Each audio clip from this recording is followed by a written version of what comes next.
I would request the members to take their seats, please.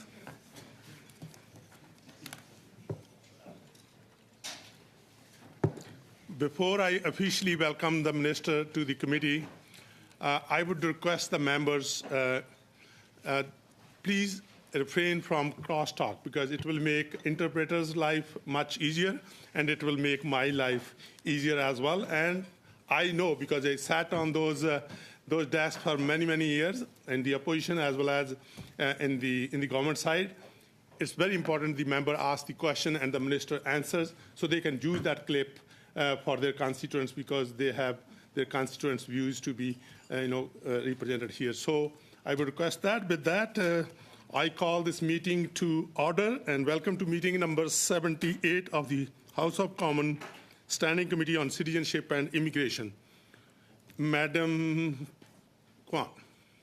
Thank you very much, Mr. Chair. Before you get underway with the proceedings, I'd like to just put on notice the following motion, that in the context of the 9th report of the Auditor General of Canada to Parliament of Canada, titled Processing Applications for Permanent Residence, Immigration, Refugees and Citizenship Canada, and pursuant to Standing Order 1082, the committee invite the Minister and the Minister of Immigration, Refugees and Citizenship to appear before the committee for 1 hour, and that officials from Immigration, Refugees, Citizenship to subsequently appear before the committee for 1 hour for a total of 2 hours. Thank you.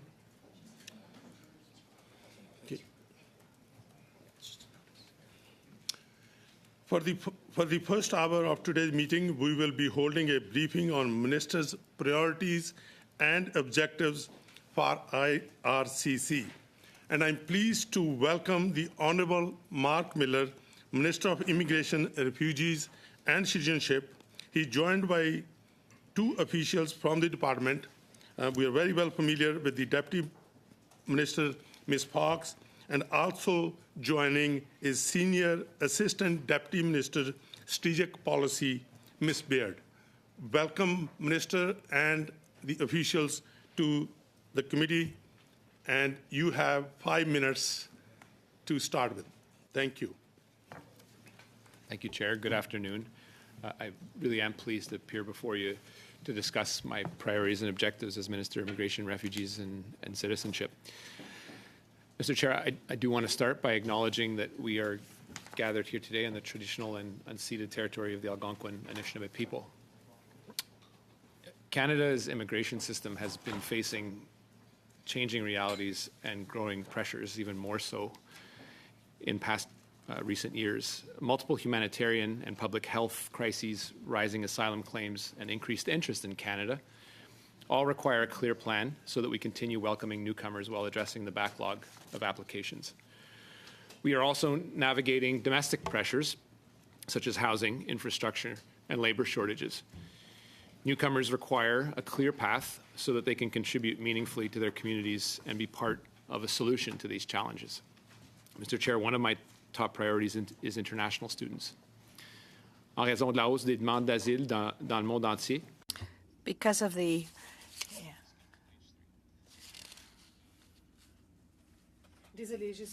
student program to strengthen its integrity, support universities and colleges, and protect students from unethical recruitment and unreliable consultants. Cet examen garantira que le programme continue. This review will ensure that we're able to retain the most brilliant students by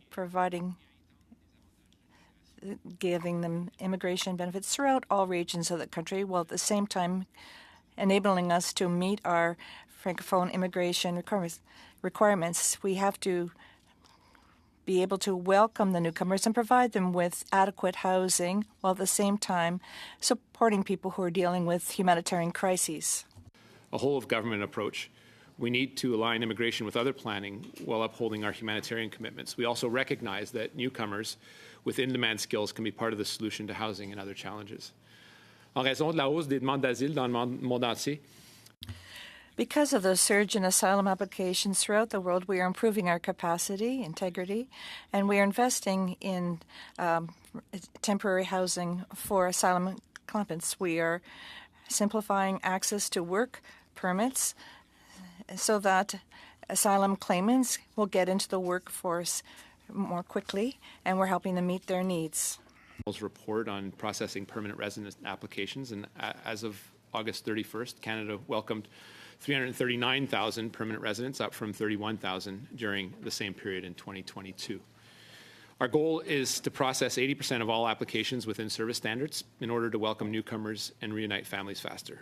We continue to reduce backlogs through staffing and technological improvements.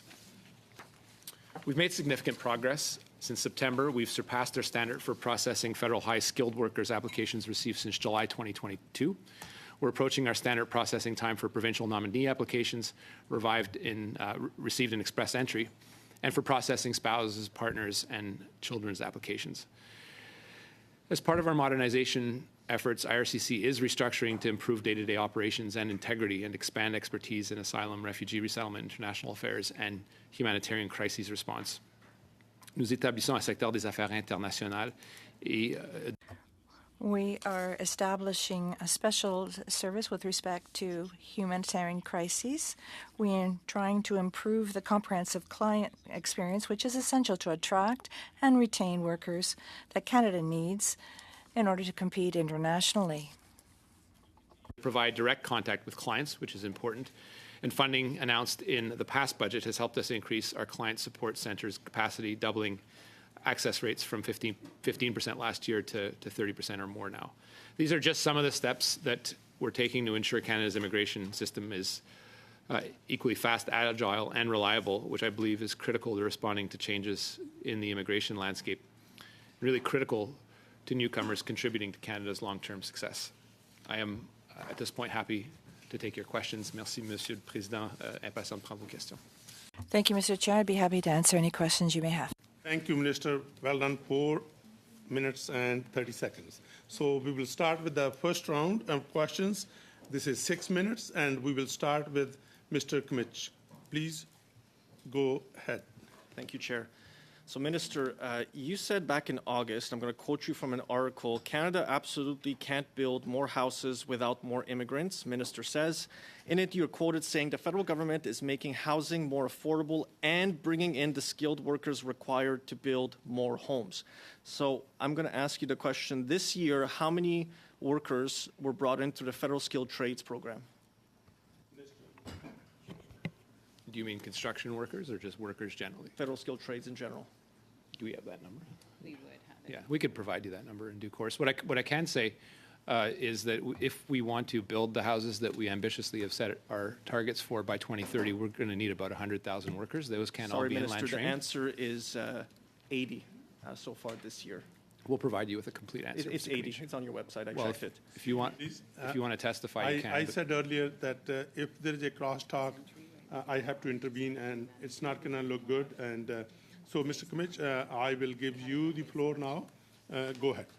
Actually, when you sit down and you begin to total the total amount of persons brought in through the Federal Skilled Trades Program, it's something like 15,000 people. And then when you look at the number for retail sales and supervisors by knock codes, so knock codes are like how we job classify people, 12,350. So how is it possible that you've brought in the past 7 years, in 2 years, as many retail supervisors as there are construction workers? When you've said it yourself, we need workers to build homes, and I thought this was the priority.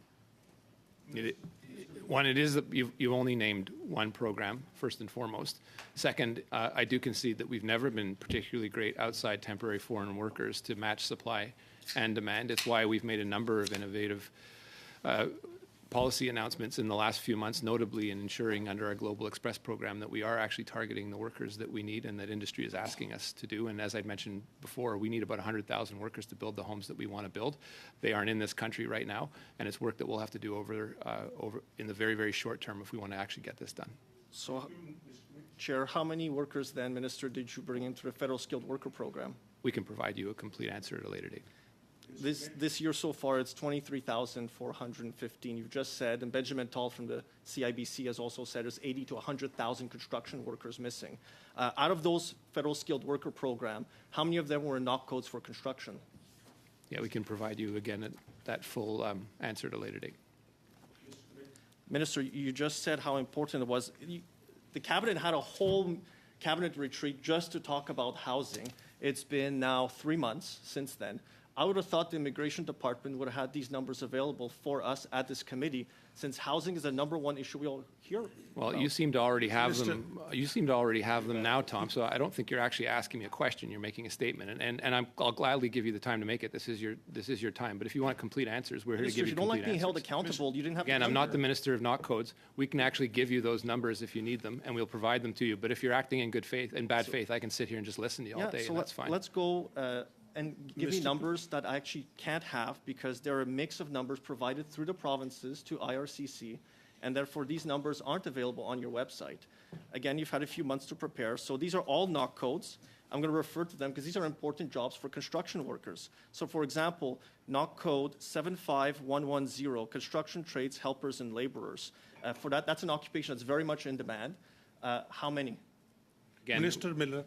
again, thank you, Chair. Again, we can provide you those numbers in due course. And just in case, I want to make sure, so I will read out the NOC codes I would like, and if your department can then provide them to this committee, so I'd like all members to be able to have it. So these are the numbers that should have been provided to this committee right now. So NOC code 73102, plasterers, drywallers, installers, plumbers, which is NOC code 72012, carpenters, cabinet makers, that's NOC code 72013, NOC code 72014, concrete finishers, roofers, painters, bricklayers. I'll just remind you, Minister, that the CMHC says we need 3.5 million homes built by 2030. And then the NOC codes continue. So if you could provide this committee down to the granular level, and also for groupings, NOC code grouping 70, 71, 72, and 73. This is the basic information I'd expect that we'll be able to have. And more generally, Minister, how many construction workers have you brought in this year in 2023, and how many last year in 2022? All programs, whether it's Express Entry, Canada Experience Class, or any one of them. Minister, your floor. Again, MP Kmitsch, you seem to already have these answers yourself, but again, our teams will get back to you and give you a full ventilation of those numbers that are in our possession. Mr. Kmitsch. So is housing a priority then, if you haven't come prepared to answer those questions? At the granular level, how many construction workers are we bringing in? Absolutely, but surely you didn't come and bring me in here to ask me about individual NOC codes. It sounds like you're more in the business of making a political statement, which I invite you to make. But again, if you want not the a political facts, we're statement. Ask absolutely about glad to Kmitsch, give how you. many people you Minister brought has in? the floor. Minister Miller, continue, please. We don't deny, and look, this is not the only program where we bring in skilled workers. I have conceded readily that in the past we have not been able to match supply and demand properly outside temporary foreign workers, which has its own problems. But clearly we got to do better, and matching NOC codes to professions is something that to the jobs that are out there is absolutely something we need to do. Unions are asking for us to do it. But that isn't homegrown demand. And at a time where winds are turning and people are asking us to reduce numbers, I think it's important for purposes of this more general discussion, as opposed to citing little granular numbers with respect to NOC codes, which can provide you at a later date, that we all agree that we will not actually get the things done we need to do in this country without bringing skilled immigrants into this country. It's something we're going to do. We've actually started doing this under the Global Express entry streams, as well as the provincial nominee streams. Those are all numbers that you're absolutely welcome to. We'll provide you to, but we actually will get this done. And I know Mr. Fraser is very eager to actually deploy some of these. But again, we can't just announce houses without having people to build it, and the federal government's there to help. Thank you, Minister, and the time is up. Now we will move to Madam Jahid. Madam Jahid, go ahead, please. Thank you, Chair. Thanks, Minister, for appearing before the committee. Minister, my first question is in regards to the caregivers. I have many caregivers in my riding. Majority of them are from the Filipino community, and majority of them are women. They are compassionate and dedicated, and have come to our country to do vitally important work to take care of our loved ones, our parents and grandparents and our children. They have made many sacrifices, often spending much time away from their own families. Unfortunately, due to changing caregiver programs and rules, and through no fault of their own, they have fallen out of status. Minister, these are hardworking people who have done so much for our community and are making important contributions to Canada. They deserve to keep doing so. Will you commit to a program of amnesty and regularization of these caregivers so that these caregivers can stop living in fear and continue contributing, making Canada the best country to live in? Minister Miller. Thank you, MP Zaid. I think it's important to note for purposes of this discussion that in 2022, we welcomed over 4,300 caregivers and their families through dedicated pathways to permanent residence. And about 4 months later, we reduced the amount of work experience required to qualify for permanent residence from 24 months to 12 months. I don't deny that there are some people that have fallen out of status, and I think that is work that we are trying to do generally in order to regularize a stream of people in this country that are not and do not have regular status. But that comes with a number of policy choices that are tricky. We are also fighting the perception that in some cases these are perceived as queue jumpers, which I think is not the case. But I think in all this we have to have a humane and humanitarian approach to how we regularize people that have fallen out of status, whether it's allowing them to go back into status or having a pathway to permanent residency. Again, work that we've and the Prime Minister has written in the prior minister's mandate letter needs to be done, and I firmly believe it should be completed. Madam Jahid. Thank you, Minister. I'm really proud that Canada has welcomed close to 40,000 Afghan refugees since the fall of Kabul, like since August 2021, in different streams. Many of them have settled in my own riding, in my own community. I've had the opportunity, and I also have met many of them. They are committed to contributing to their new homeland here in Canada, but they also worry about their family and loved ones, and all that are still trying to survive in Afghanistan under the brutal Taliban regime. They worry that as Canada reaches our initial target of 40,000 and as the world focuses on Ukraine, they will be forgotten. Minister, will you assure us that the 40,000 refugee number is a floor and not a ceiling, and that we will continue to welcome Afghans needing protection here in Canada? Mr. Miller. Yeah, thank you. I would draw your attention to the latest number that we have publicly available, which shows that we're very close to our 40,000 person target, which is important. I don't think we can necessarily fall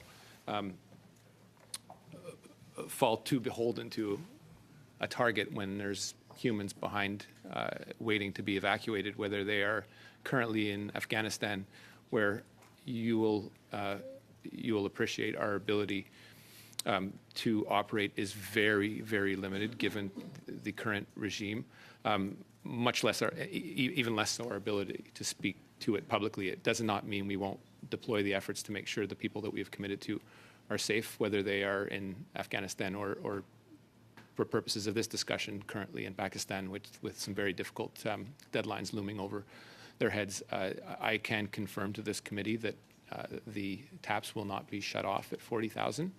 Again, we need some sense for all government purposes as to what that planning is. But again, it's not a question of simply turning off the TAPS at 40,000. Thank you. Thank you, Minister. I will share the rest of time with MP Morris. Thank you. Mr. Morris, go ahead. The floor is yours. Thank you, Chair, and thank you, MP Zahid.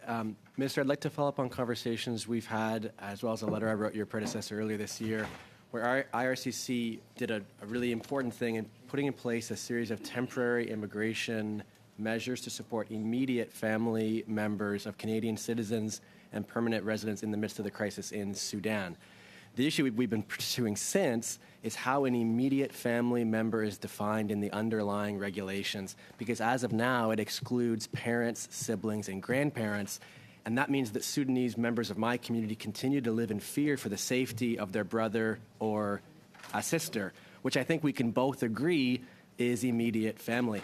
And so can you share more, Minister, about what is being done to address this? Minister, you have 1 minute to address. Yeah, I'll sort of break this down in two parts. I'll try and answer rapidly some of the work. We've not announced anything on Sudan yet. I have taken to heart the criticism of the policy, which in contexts of more extended families and even more nuclear families, probably should be expanded. So in the Sudan context, very open. I cannot announce anything publicly at this time.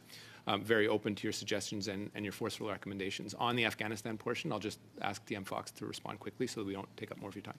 Yeah, so we did for interpreters and for language and cultural advisors kind of expand that family definition to include, I think it's children, grandchildren, parents, grandparents, and siblings. And then in the SIM program, I think you're familiar with some of but I think you're right that we can have a conversation around Sudan to make sure that we're consistent in our definitions and flexible to respond to a particular need. Thank you. Time is up. Now we will go to Mr. Bruno Decep for 6 minutes. Merci, Monsieur le Président. Thank you, Mr. Chair. Mr. Minister, do you believe that French is declining in Quebec? Could you give me a few moments to answer that question? It's important because according to statistics regarding the mother tongue, I wouldn't be included in the concept of a francophone. And by extension, I would be the individual who is causing the decline of French. So the statistics you're quoting, no, I'm just trying to answer you a question. I asked you a simple question, but that really disturbs me. La statistique. En tout Mais cas, attends, continue. vous faites des... Président. If you can give me a second, please. You know that I always been reasonable, and I will be, and I will give you the time.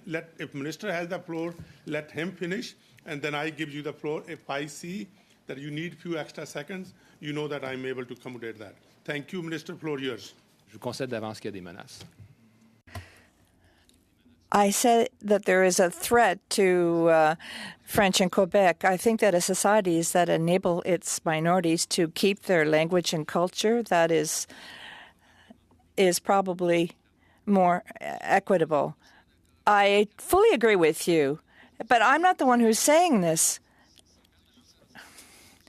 I know that you don't agree with me, but the people that in your own party aren't agreeing with you. So you feel there's no decline in Quebec. Now, on another topic, on September 27th, there was a building near the facilities were demolished on Roxham Road. We know that this was all done without a standing officer. In December 2021, La Presse said that there was a new lease signed for the next 5 years. And if I do quick calculations, so it seems that there are 3 years remaining. Since these facilities are no longer being used, who's going to be paying this lease, Mr. Minister? I had dealt with a question from the Conservatives on this. I don't know this individual, but I believe that this was a Conservative. I don't know. But we did do our research. But this was a contract that was independent. Okay. Thank you, Mr. Chair.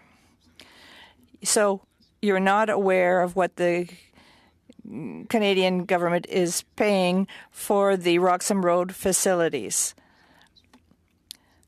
That's good to know.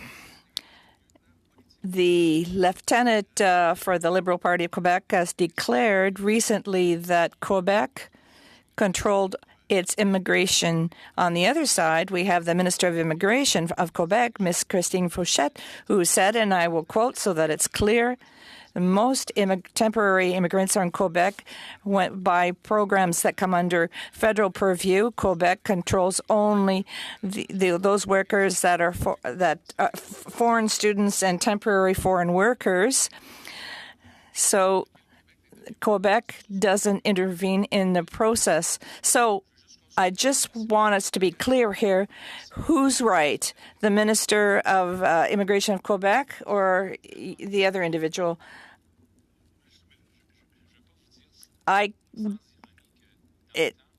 In COVID, when there were not enough foreign workers, it's the Bloc that were asking for more foreign workers. And if there's a discussion on the volume and how to reduce the volume, I think that there's work to be done in our way of looking at the value of these people and what it brings to Quebec. I wasn't talking about the value of individuals. Thank you very much. There are two programs for temporary workers.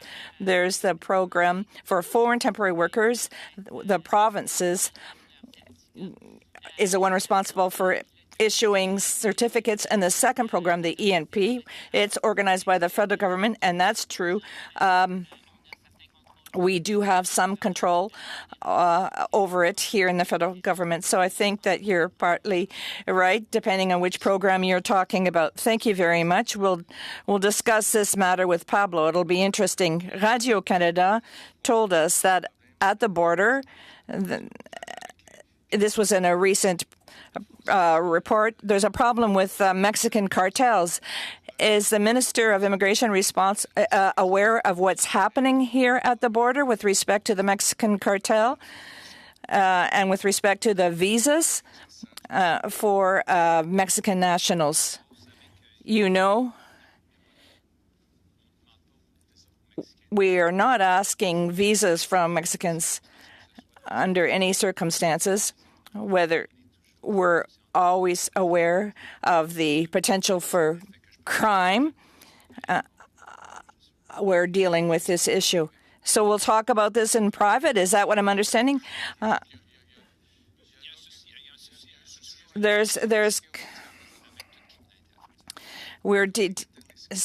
with the Mexican cartels. Thank you. No, I'm not done. Thank you. That's it. And now we can go to, but one thing I mentioned earlier, please no cross talk. And if we can go through the chair, I'll be very happy to accommodate you fellows, and you know my style, and I personally do not like the cross talk. So please. Monsieur le Président, je m'excuse. Je veux juste vous dire que c'est... Mr. Chair, it's rare that I have a minister who speaks French, so obviously things go a little bit faster in those instances. Je suis quand même une menace au Québec, je sais pas. But apparently I'm a threat to Quebec. I don't know why. Yours. Thank you very much, Mr. Chair, and thank you to the Minister. Congratulations, I think, and welcome to the officials. With the devastating crisis in Gaza, Canadians are deeply worried about the safety of their loved ones. Some have applied for family reunification prior to the war. Will the minister expedite these applications and put in place measures to allow their extended family members to be part of those applications? And will the minister also automatically extend the visas for those who are already here? Mr. Miller. And look, I thank you for communicating to me on the issues of importance to a number of your riding members.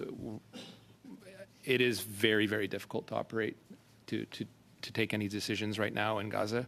Those humanitarian corridors, if they are at all open, close quite quickly, or they're not opened at all.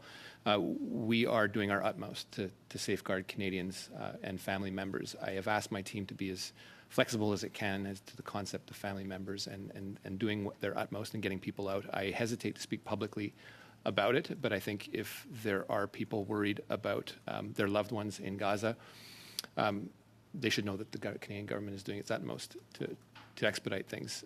As to some of the work that we need to do on, you mentioned a permanent resident that had a sponsor in Gaza. This is work I think that we are continuing again, operating under very, very difficult conditions. I would urge the minister to extend the measures that have been offered to, for example, to Ukrainians. Is not any different. And people are in crisis, and they need these measures to be in place. And we need to hear the government say it publicly that you'll, in fact, do that. I do appreciate very much the minister taking on the cases that I've advanced to his office, but we need a broader policy. Yeah, and so, I would just finally... Yes, I would also add the operational nuance that some of the host countries where these people would go out to first need to be consulted, and we need to be on the same page with them as to how to proceed. But again, it is extremely tricky given the circumstances. Understood, which is why I say for families who have applications in place already, they already have applied for their families to come to Canada before the war, and then, of course, extended family members to allow to be able to do so as well. And those who are already here in Canada, for those who are already here in Canada, to extend their visa so that they're not sent back when the visas expire during the war. Yeah, I'm going to leave this now because I'm too 2.5 minutes Just to in. clarify, we can do that. We can extend the visas. Thank you. All right. The Pakistani government is escalating pressure on Afghan refugees and warns that come November, they'll be deporting Afghans without status back to Afghanistan. Our community contacts say that the Pakistani people are receiving letters from the government indicating that it will be illegal to even to provide a home to Afghan refugees, and that those who continue to do so will face consequences, including fines or arrest. Persecuted Afghans are being targeted, arrested, and forced to pay bribes. So my question is, what plans is the minister making to help Afghans who've put their lives at risk and that of the families to serve Canada and to help bring them to safety? Minister Miller. We're doing our utmost. Again, as in my answer to MP Zaid about people that we have made commitments to, and a good number of them are in Pakistan. The threat that you have highlighted is real, and it's one that we are working as hard as we can to make sure that we safeguard the people that we have made committed to, as well as perhaps extend further protection if we can to people that are actively being threatened to be deported to Afghanistan. We can't sadly do everything, but we're doing our utmost. I do again hesitate to speak publicly about this. Madam Kwan. I have a stack of files that I've been writing to the minister prior to your taking this post and previous ministers, and they've just been sitting there. Actually, I brought some of those files here with me. I'm going to hand them over to you at the end of this exchange, and hopefully your officials can actually look into these files and provide an update to my office, because we have heard nothing from successive ministers, and that's not good enough. Mr. Miller, you want to say As something? part of the, I'm going to move on to the next You piece, can take the stack if I of may. files if you want. Thank you. As part of the Roxham Road agreement with the Biden administration, the government promised to take in 15,000 migrants from the Americas on a humanitarian basis. But the government has stripped 4,000 of those for temporary foreign workers, for the temporary foreign workers stream. Is the Biden administration aware of this, and are they in agreement with this change? Mr. Miller. Yes, they know this, and they've known this from the beginning of the Prime Minister's commitment in March. If they knew this, why Madam Clerk. wasn't that part of the announcement to say that the 15,000, 4,000 of which would actually be for the temporary foreign workers stream? It's deceptive. I'm sorry to say, it's deceptive not to provide that information on a transparent basis, Minister. I'm very sorry that you have to sort of take this file now at this juncture, but your predecessors was not forthright, and the Prime Minister was not forthright with Canadians with that information. I think officials were, this is your opinion, MP Kwan, officials were very clear at the outset that there would be an economic portion related to this.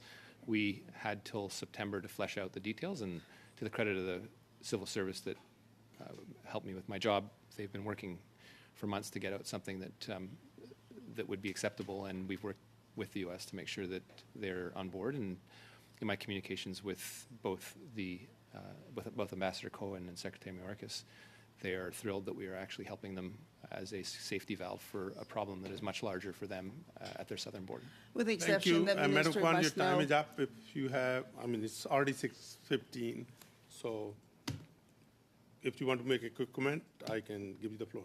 For Thank you. 30 seconds. Well, the minister must know, though, that the change in the policy has put actually a lot of people in danger and further pushing them into darker places to get to safety, and that cannot be acceptable. Mr. Miller, you want to respond quickly? No, again, any commitment that is limited in nature does have effects, and these are commitments that were stated outright. The U.S. has made commitments as well, and I think is being able to orchestrate the global flow of migrants in the Americas by two of the most important countries. This is actually a very good step, something to be quite proud of as a country. Thank you, Mr. Miller. Now we will go to the second round. Again, Mr. Kmitch for 5 minutes. Please go ahead. Thank you, Chair. Ministers, so in the first 2 months that you've been in the role, I noticed there was a decline in express entry admissions from the previous minister. So the average was about 10 to 11,000 per quarter, and now it's gone down to about 8,000 so far. So can you maybe explain, and do you think there's any reason for this 3,000 drop? Mr. Miller.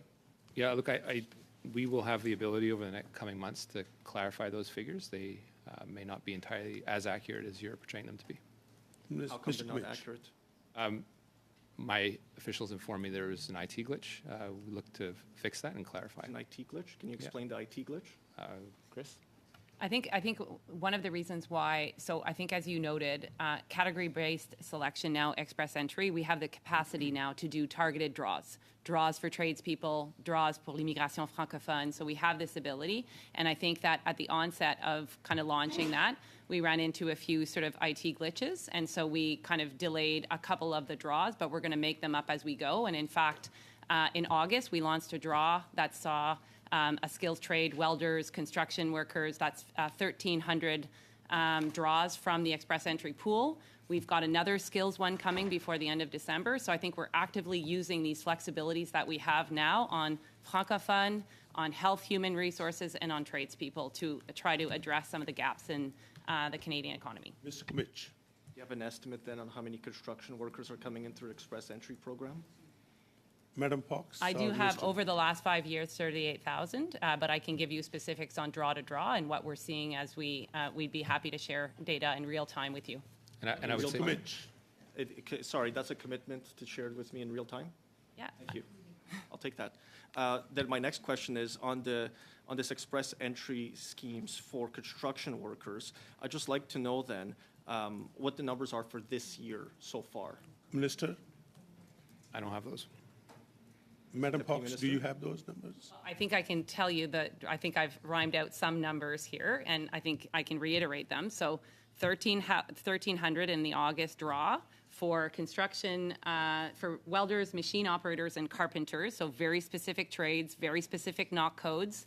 And I would say that that is complemented by what we're doing through the provincial nominee program, which has a skills component, what we're doing with the rural and northern immigration program, what we're doing with the Atlantic immigration program. So it's a combination of what are the regional needs, the provincial input, and what can the federal government do, and that's how you respond to the caps across the country. Mr. Kmitsch. Is there a target for the end of year in terms of how many construction workers to be brought in through express entry and for next year? Minister Miller. I wouldn't say really. We're actually looking to increase the policy authority so that we actually are much more flexible, perhaps working with industry to make sure we are actually getting, Tom, those knock codes properly captured and perhaps sponsored by unions so that we are expanding a lot of programs that we have piloted but to other parts of the country. Mr. Kmitsch. So those numbers that were just recited are far below. Just in July, there were 45,000 construction jobs lost. So it doesn't sound like we're going to be able to offset those with new construction workers coming. I mean, Mr. Miller. we're facing an aging of the population that we need to address in that particular trade, Tom. And if your proposal is this should be done entirely through immigration, I probably wouldn't agree with you. But immigration is a huge part of this. We need to actually train people in country, people that are already here. So there's a component there that we have to game for. That's why I was Mr. Kmitsch. asking in the first round all those questions about construction workers, because if you hold a whole cabinet retreat just on this one issue, I would have thought that the numbers would have been compiled in preparation for that one meeting. I asked a question at the Official Languages Committee just a few weeks ago about the Yates report. And that committee has not received the report yet. So I'm wondering whether you will make a commitment here to give that report to this committee. I don't see why not. Yeah. Mr. Could Miller, I maybe Madam address Fox? that just because I know I commissioned the report? So I think what was important, the Yates report became public because it was released. But I wanted to make sure that prior to giving it to this committee, that every employee at IRCC had a chance to read it, absorb it, and talk to me about it. But it will be submitted to this committee as well. But I wanted to respect every employee that works at IRCC. Mr. Kmitsch. So when will this committee get it?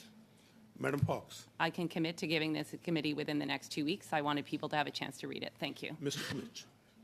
Thank you, Deputy Minister. You're very well informed. That's all my questions. Thank you. And now we will go to Mr. Ali for 5 minutes. Please go ahead. Thank you, Chair. Thank you, Minister, for being here today. I have many constituents in my riding, Brampton Center, from Indian diaspora. And they are concerned about the current situation between Canada and India. That's 41 diplomats, they were expelled from there. Could you expand on the efforts your department is making to compensate for the force reduction in your workforce in India? Because, you know, the constituents, they're concerned about their visas, their travels, and, you know, so could you expand on that, please?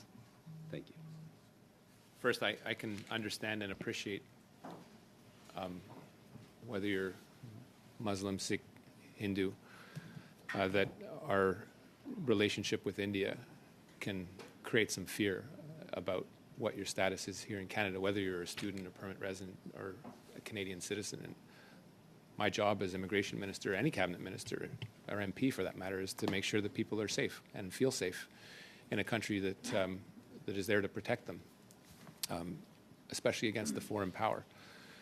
That is our primary responsibility. And in the face of a really unfortunate diplomatic issue with the government of India, where Prime Minister and cabinet government is standing up for its principles, it's important to understand the effects that this can have. I am not an expert on the government of India, but we know the measures that it took that we believe breach international law and making Canada reduce its capacity to operate in India. That means that only 5 IRCC members are now able to do the on-the-ground work that is essential to process applications, whether it's international students or others. We can, there's some things that we have to be on the ground for, and that is undeniable. We can't game and adjust entirely for it. What that means is that while we're able to adjust, whether it's in Manila here or through our global network, the processing times will be impacted. The number that we have offered publicly is that with respect to about 38,000 applications that we had planned to process by December, that we will only be able to plan and process 20,000, which could have effects and carry-on effects in Canada. But I think anyone watching this should know that we're there to make sure that people in Canada are kept safe and that we protect our own abroad, and that essentially, Shafqat, is our number one priority. Mr. Ali. Thank you, Minister. Talking about just being on the ground, our government invested $74.6 million through Canada's Indo-Pacific strategy to enhance Canada's visa processing capacity within Canada's centralized network, as well as in New Delhi, Chandigarh, Manila, and Islamabad, to support people-to-people ties. Since the announcement, I constantly hear from many of my constituents in Brampton Centre and stakeholders across Canada that have close ties to Pakistan about the additional resources allocated to improve processing times in Islamabad.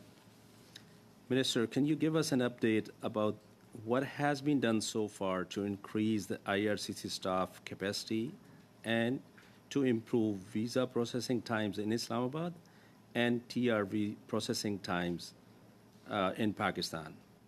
Minister, you have 60 seconds to respond. When it comes to Islamabad, we are actually sending physically more people on the ground to help with processing. I think we've seen and I would encourage the committee to read the Auditor General's report, which has some good, bad, and ugly. But it has shown and noted a marked improvement in processing times, which was an important part of my role as one of the presidents of the Services Committee when we had real challenges coming out of COVID. It should not be a surprise to anyone that this is a department, as with others, that has had challenges adapting to the 21st century, particularly in the face of overwhelming volume that we've seen post-COVID and in the last year. And that is something that we are still struggling with.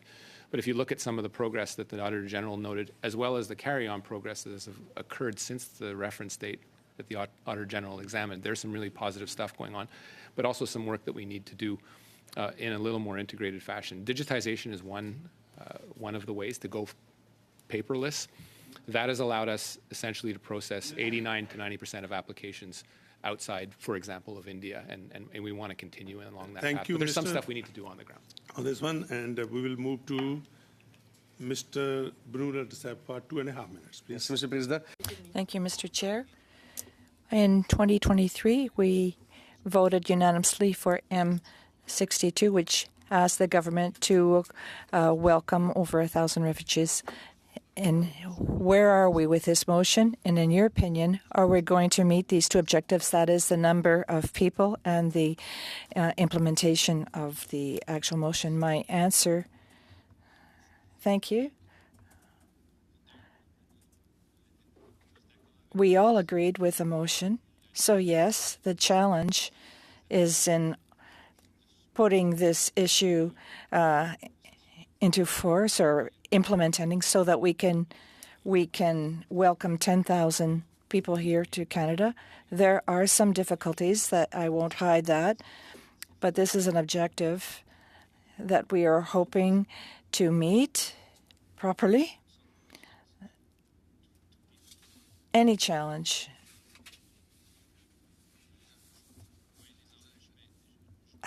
has obstacles, but we have to do this. But the challenge lies in the details.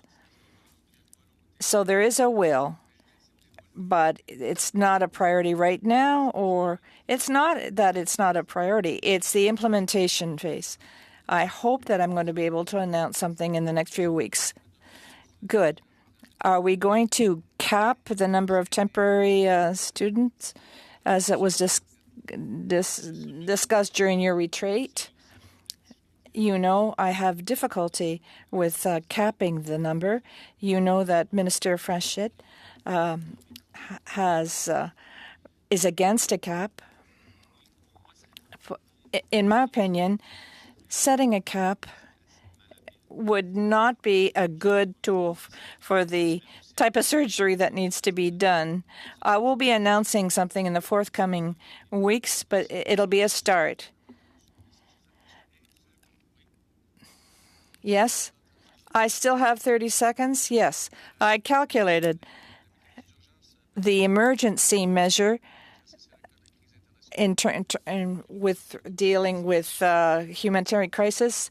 You said that there are officials that are working on this. Back in 2022, I was told that this was a good idea, that we go ahead with it. But what's happened since then? Officials can respond when it comes to the next round. So I'll give you the time. And now we'll go to Madam Kwan for 2.5 minutes. Please go ahead. I'm glad to hear the minister say that he doesn't like caps. I hope that the government realize the housing crisis is not a result of newcomers. The housing crisis is a result of successive Liberal Conservative governments failing to have a proper housing plan to address the needs of housing for Canadians and newcomers alike. And that's where we need to get to, actually putting forward a proper housing plan and not say and scapegoat immigrants like me and to say that it is our fault. I'd like to turn to the issue around backlogs. The backlogs continue to exist. Families remain separated. Privately sponsored refugees are waiting for more than 3 years to get their application processed. And it's disturbing to learn that the government is ignoring their own government's Treasury Board directive to put in place service standards for refugees. Caregivers under the Home Child Care pilot with more than 2 years of experience. The average wait time for them in processing is 29 months. For those with less than 2 years of work experience is 35 months. The average processing time should be 12 months, but that's not the reality. So this is going to carry on. The quickest way to move this forward would be a regularization program. So my question to the minister is, will he actually implement a regularization program for caregivers? Minister Miller. MP Kwan, I agree with the large part of your working premise that we should not be scapegoating people that are helping to build this country and at times coming here for economic reasons or to reunify with their families or for as a result of desperate situations. So where I do disagree is in the use of thresholds and caps. I think in a position like mine where we are in the business of planning and preparing and establishing financial amounts associated with the need to properly welcome people and to integrate them, the people to my left need a sense of planning, and often an unlimited cap creates the opportunity and the ability not to have a sense of where the country's going and to indicate to Canadians what we expect to bring in. We are coming under heavy criticism for some numbers that I think are actually very reasonable and are important to create a population that isn't aging out of the essential services that we need to provide to those who are actually aging out into an area where they need more services. So where we fail to appreciate as individuals and as a country is both the supply and the demand side of immigration. And it actually colors a lot of the conversations that make it to be very frustrating ones. And on regularization, I realize I didn't answer your question. This is still in my plan, and I want to do something within I have to stop right next now year. because the time is very tight, so I have to make sure that I'm fair with other members as well. So I will go to Mr.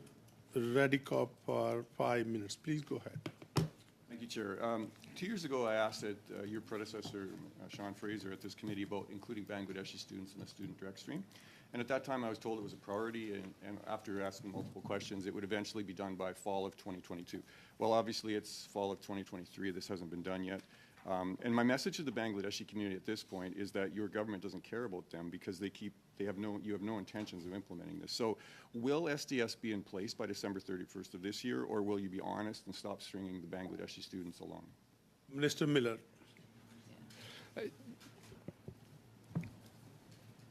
First of all, I welcome your initiative. I don't know why Bangladeshi students would be treated any different from similarly situated students.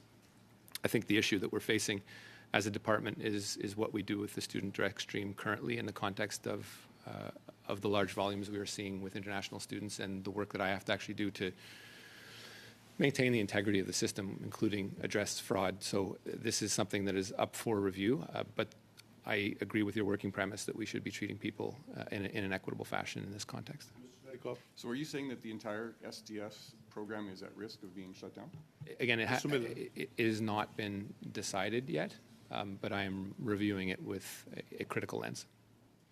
Mr. Redekop. So my understanding is that you'll not be getting a new mandate letter and that you're going to continue with the previous one that was issued to your predecessor, which basically means you're completely interchangeable with Sean Fraser.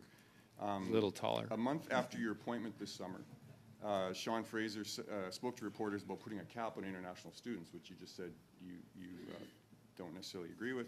And last month, Housing Minister Fraser also suggested that he might want to decrease the overall immigration target. So with Minister Fraser still kind of speaking for immigration, trying to understand how this works, like is he still the senior minister of immigration and you're the junior minister, or how does this whole structure work? I'm just trying to understand. Minister Miller, floor yours. I mean, they always told me I had big shoes to fill, but I think it was just really a literal statement rather than a figurative one.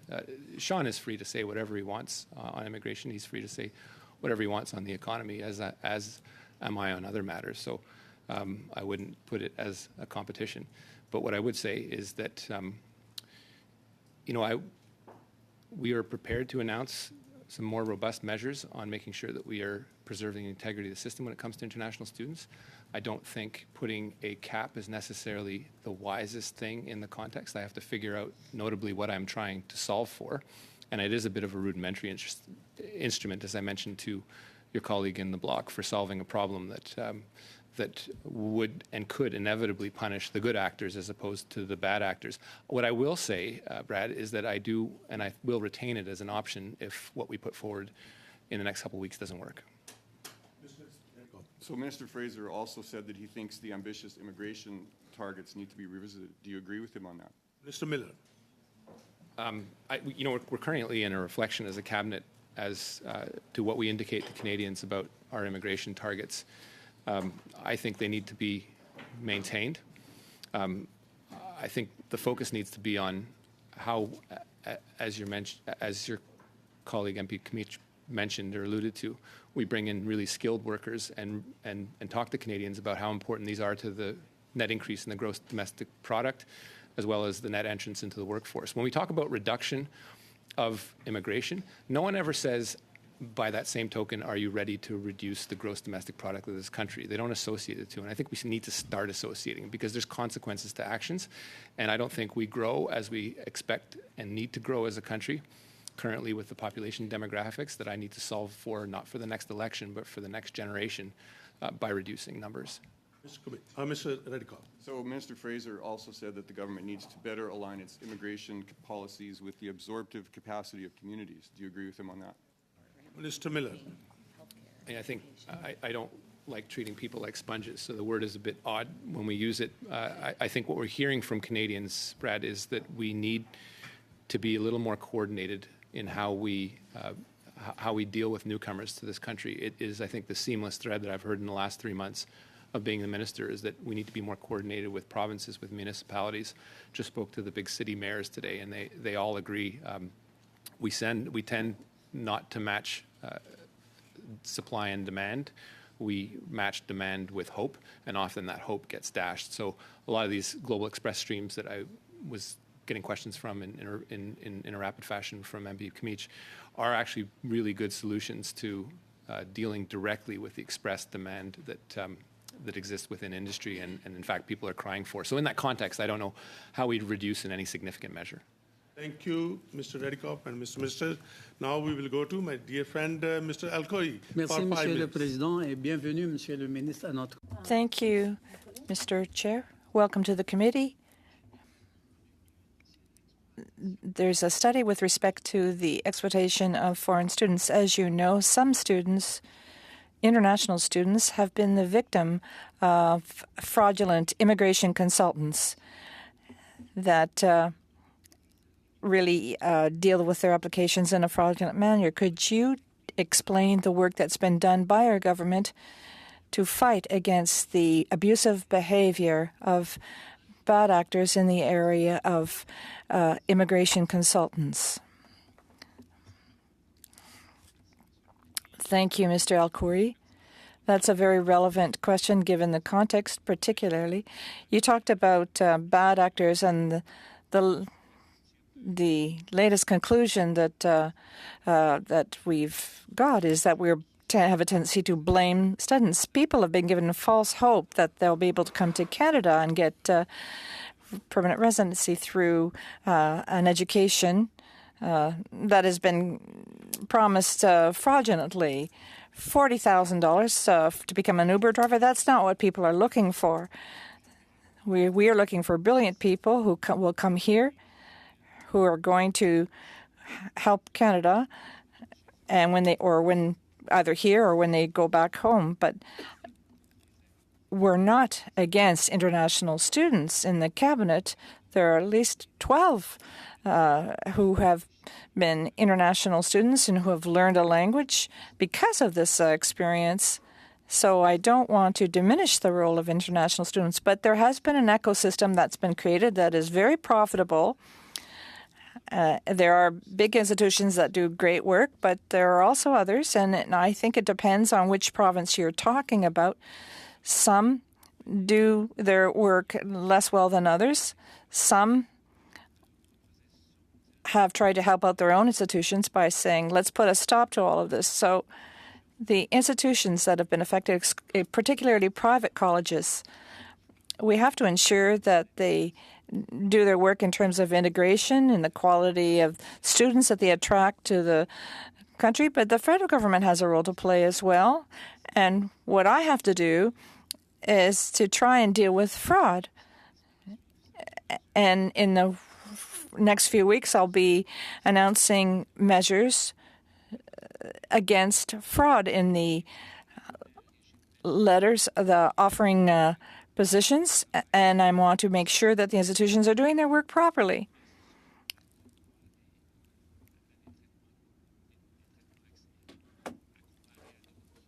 Some do their work well, and some need some help from their federal or provincial government to ensure that they comply with the standards for students. Mr. Minister? The diversity riding and the huge number of touristic visa refusal is unbelievable.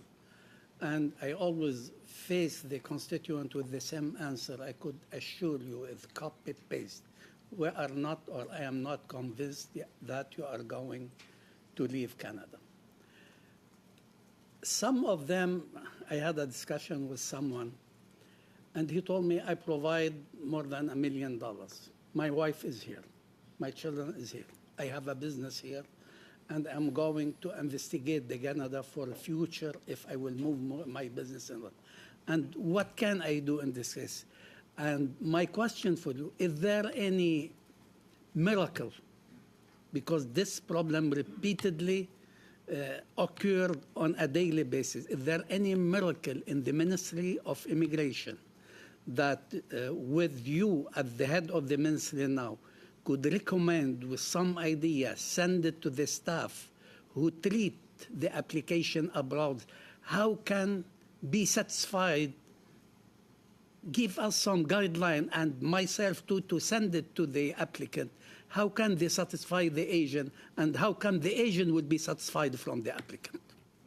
30 seconds to respond. You know you're my friend, so I was going to say as soon as they visit you, I'm surprised they don't leave. But in all seriousness, my job is to treat people in an equitable fashion. Clearly, we need measures in place to make sure people that are intending to come to this country actually have the capacity and willingness to leave. That is sometimes in doubt. I don't deny the fact that it has led to some really odd consequences at times, and that they do accumulate. We do our best. I will say there's no miracle. There really is no miracle. But what we can do is the constant review and ensuring that the public service is acting in an independent and professional fashion that it is expected to when triaging different applications.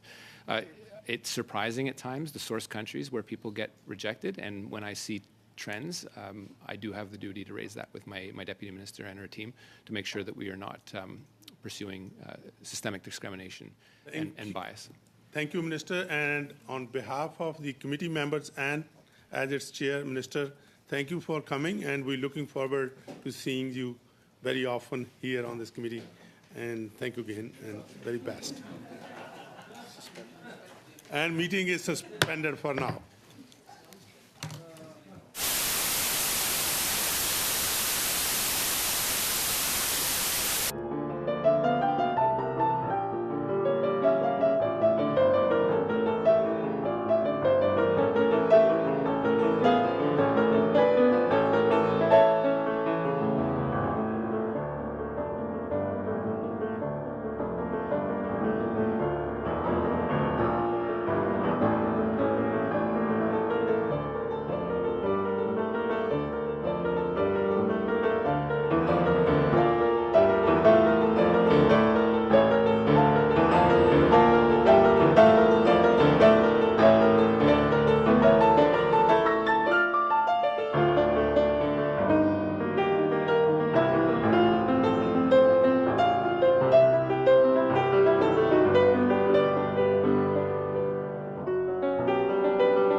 Back to order, of course. We will now turn our study of exploitation scheme targeting certain international students. Officials from Immigration, Refugees and Citizenship Canada and Canada Border Services Agency are here to provide an update on the situation. I'm happy to welcome Ms. Kingsley, Assistant Deputy Minister of Economic, Family and Social Migration at IRCC, and Mr. McCorry, Vice President of Intelligence and Enforcement at the CBSA. Panel has 5 minutes to make an opening statement before we go to the question, and floor is open to the panelists. Ms. Kingsley. Thank you, Chair. I want to start by acknowledging that we're meeting today on the traditional and unceded territories of the Algonquin and Anishinaabe peoples. D'abord, merci de m'avoir invité à comparaître aujourd'hui. First of all, thank you for the invitation to appear before the committee today. International students make important contributions to our communities. They support our local economies and bolster the skilled workforce across Canada. To study in Canada, foreign students must receive a letter of acceptance from a Canadian learning institution, apply for a study permit, and have that application approved. Received and processed over 600,000 study permit requests. These students benefit our communities, campus life, as well as contributing well over $20 billion to our GDP annually. Media reports surfaced earlier this year of fraudulent letters of admission being used by international students, unbeknownst to them, to come here and study. Concerns were raised by this committee and by others that genuine students were being taken advantage of by unscrupulous actors. That is why a task force was struck to review the facts of cases for individuals connected to fraudulent letters. Le groupe de travail passe en revue les cas. The task force examines cases once the Immigration and Refugee Board had completed its proceedings. The task force worked to identify genuine students that were impacted by fraud in a facilitative, practical manner. In particular, if a student had enrolled within 3 semesters of their arrival and there were no other problems or issues with their applications, such as criminal activity, the task force assessed that person to be a genuine student. We reported to the committee that there were 309 cases of interest to the task force. Further review reduced this number to 285 after removing duplicates. The task force prioritized the review of cases of students in Canada at risk of removal. We also reviewed cases still before the IRB so that action can be taken swiftly as the IRB concludes hearings. In all, the task force has reviewed 103 cases and determined that 63 were genuine students. To date, 30 have been approved for temporary resident permits of up to 3 years. In the 40 cases where we deemed them not to be genuine students, individuals have the opportunity to present additional information to support their case. Le reste des cas soulevés sont encore devant. The remaining cases are still before the IRB, and the task force will intervene where appropriate once adjudicative processes are concluded. Therefore, these numbers will continue to change. Enforcement focus on finding the perpetrators of fraud and bringing them to justice has also been moving forward. In June, the Canadian Border Services Agency laid charges against one man connected to facilitating fraudulent admissions letters. In parallel, as we work to improve the international student program more broadly. We've added information on our How to Report Fraud webpage with specific support and instructions for genuine international students who may have been duped by unscrupulous actors. Nous nous penchons sur l'intégrité du programme et We are focusing on the integrity of the program, reduction of student vulnerability, and the problem of dishonest consultants. Our work to develop a recognized institutions model is continuing. We've been seeking input from provinces, territories, education associations, and post-secondary institutions as we continue to refine the framework. I would reiterate that the impact of international students in our communities is significant, and the task force continues its important work to ensure that genuine students impacted by fraud have the opportunity to continue their journey in Canada should they wish to do so. Je vous remercie de votre intérêt à ce sujet et nous Thank you for your interest in this, and I'm happy to answer your questions. Ms. Kingsley and Mr. McCarty, do you have anything to add? No, we thought we'd just have a joint opening statement. Okay, and- no, that's fine. and Thank give you. maximum time for questions. And we'll go to the honorable members, and we'll start with the Conservatives. Mr. Radikov, for 6 minutes, please. Go ahead. Thank you, Mr. Chair. Thanks for being here today. Disappointed that the Deputy Minister wasn't here, but that's okay. I recently met with a group of 20 students to check to see if your task force was actually doing the job that you described. And out of the 20 students, 9 had no IRB decision yet. 11 had removal orders. Out of the 11 with removal orders, 8 had received their TRP, but 3 had not. They hadn't heard anything, including Lovepreet, who was one of the students that actually testified here at this committee in June. And so I guess my first question is, does it make sense that 3 students with removal orders have not heard anything from the task force? Mr. McCarty? Yeah, I'll start. By way of the process, the committee has looked at each of these individual students, and I think we provided an update. 63 so far have been deemed to be genuine, 40 not to be genuine. For those that are deemed to be non-genuine, CBSA is doing a follow-up and reaching out to them. And then we'll see if there's additional information they can provide to demonstrate that they are a student. If they are a genuine student, then IRCC issues a TRP. Yeah. I was just going to pick up where my colleague was ending, which is to say that if there is a determination that that a student is genuine, then IRCC would issue a TRP. Thank you. Mr. Radikov. So I guess the point, though, I understand that, I think. The point is that these three students haven't heard anything. Like they haven't been asked a question, they haven't been communicated with in any way by IRCC. So they are still in the same limbo that they were when we found them in April, before the task force was set up. So it seems like communication is a big problem here. In fact, all 20 students expressed the same concern that they hadn't had very good communication.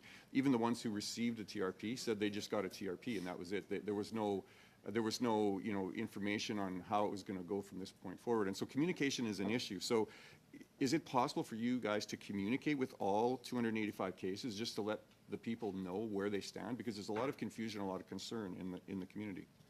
Kingsley. Absolutely, we can increase communications. In the cases of genuine students that have TRPs, if they have specific questions, they're welcome to reach out to us as well, of course. In the cases of the non-genuine students, they will be contacted. There's a possibility that people have not been contacted immediately, but during this time, they're not at risk of removal. Okay, I have a list I'll leave with you. There's UCI numbers. You can check that out after. Another problem we have is some who have received their TRP have had their passports seized by the CBSA. And it seems like the CBSA agents have no idea of what the task force is. And even when one of the students showed the CBSA agent the TRP documentation, they still were not able to get their passport back. Does that make sense? Are students with TRPs allowed to have their passports, or are they confiscated by CBSA? Mr. McCarty or Ms. Kingsley? Yeah, so again, around the theme of communication, we need to do more outreach and communication with our own staff within CBSA to explain to them what this task force is doing, what the results of it are. What I would say, under normal policy considerations, it is normal for us to take those passports and hold on to them, in part because there are other immigration processes at play, for example, that may have an outcome where we may need to remove them, not because of the fraudulent student behavior, but because of other processes that are in place. But this is new territory for us. We're working through that, so we are reviewing that practice right now. Mr. Radikov. So the students who did receive a TRP through the task force should get their passports back or not? We need to look into that. I'm newly aware of that issue, and we need to look into it. Mr. Radikov. Okay, now it's good to see the IRCC and CBSA working together on this task force. One of the biggest problems we have in my office is with immigration casework and security clearances. Permanent resident applicant waits months and even years, and IRCC blames CBSA. In fact, there even seems to be some frustration within IRCC for CBSA. Are there internal procedures for dealing with CBSA delays, and what specific steps, Ms. Kingsley, are you taking to eliminate the delay? Ms. Kingsley. I would say that IRCC and CBSA do work together on all of those fronts, and we do have strategies in place and meetings and exchanges to address the backlogs in our systems, and we work together on those. Mr. Reddico. But often when we talk to IRCC, there's a frustration that even comes back through the IRCC agents that, you know, it's over in the CBSA land and we don't have a clue what's going on and they take forever to get it done. Is that nothing, you've never heard of this from your perspective in IRCC? Ms. Kingsley. I haven't heard of frustration directed at CBSA colleagues, no. I think that we work collaboratively together on security screening and other issues such as this task force. Mr. McCarty, you want to make a comment? I would just echo that we actually is in a very collaborative, strong working relationship. There are any number of reasons why it takes a while for security screening to get done. It is, and those security screening results are a recommendation that feeds into a broader decision. And to Michelle's point, we work very closely in terms of addressing when there are backlogs, when there are delays on a very regular basis. Mr. Reddico. So the task force identified 15 or possibly more applicants who were in fact cheating the system and needed to be removed from the country. How long will it take CBSA to get them out of the country? Mr. McCarty. So to date, we've identified 40 individuals that were deemed to be non-genuine.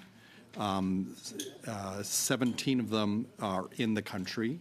And as we discussed previously, we are giving them an opportunity, so we're going to follow up with those 17 to give us an opportunity to, if there's information we'd missed, information we weren't aware of, that we would seek that information from them, and then the committee would have an opportunity to reassess if we got new information.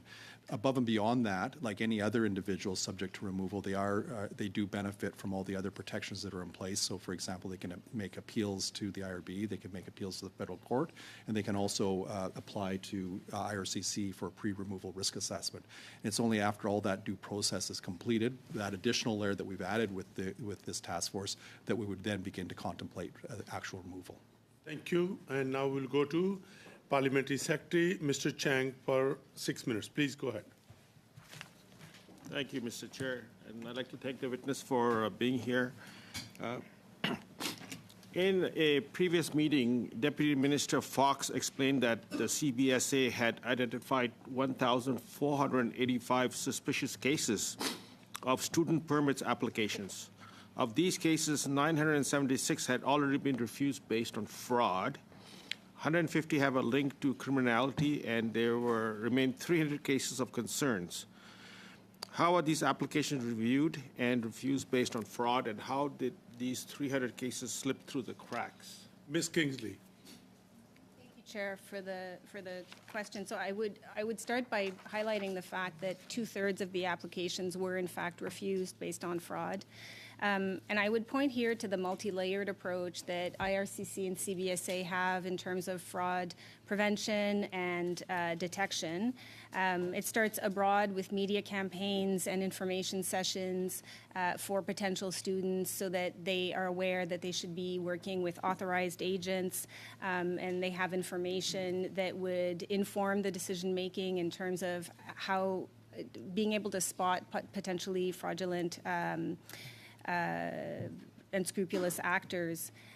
We do encourage newcomers to work with authorized, recognized agents. Once in the processing realm, officers are trained to spot fraud. We do have a tool that identifies potentially fraud trends in our caseload. And we do have letter of acceptance verification process, which the minister indicated in the previous part of the meeting that we'll be enhancing soon. And then, of course, once students are in the country, there's a compliance reporting regime that kicks in. And so there is a multi-layered approach to detecting and finding fraud, but it's an ever-changing sector that's always in evolution. And, the reality is that fraudsters are very sophisticated, and they're constantly changing their processes to stay ahead and to try and game the Canadian system. And that's why we are imposing a multi-layered approach to try and and try and catch them and stay one step ahead all the time. Mr. McCurry, you want to add something? I would just echo that in terms of that multi-stage approach, we contributed to that both at the port of entry where our officials do review documents and they are trained to detect fraud. We have document specialists that can support them, as well as the work that we do in terms of inland enforcement, either through administrative reviews that led to this particular investigation, as well as criminal investigations that resulted, for example, in the spring of this year, charges against an individual involved in this fraudulent behavior. Thank you. Mr. Chang. This committee had also heard that if students did not have knowledge of fraudulent documentation, they'll be issued 3-year temporary resident permit. To date, how many temporary resident permits have been issued this way, and could you please provide this committee with an update on this process? Ms. Kingsley. Thank you, Chair. So the process that we undertook was a very facilitative one, which was, really based on determining, did a student really come here to study? And a very basic test that we used was to consider, was that student in fact studying at an institution within 3 terms after they arrived? And if they were, then we considered them to be genuine, and we did issue that 3-year temporary resident permit. So far, 30 temporary resident permits have been issued. 26 are to in Canada genuine students that were issued removal orders. 4 were to people who had been removed prior to the striking of the task force. And that's 30. Mr. Chang. Can you provide this committee with some specific information about the current IRCC CBSA task force, and how many members sit on this task force from IRCC and CBSA respectively? And Ms. Kingsley. Yeah. Sorry, Ms. Chang, go ahead. Okay.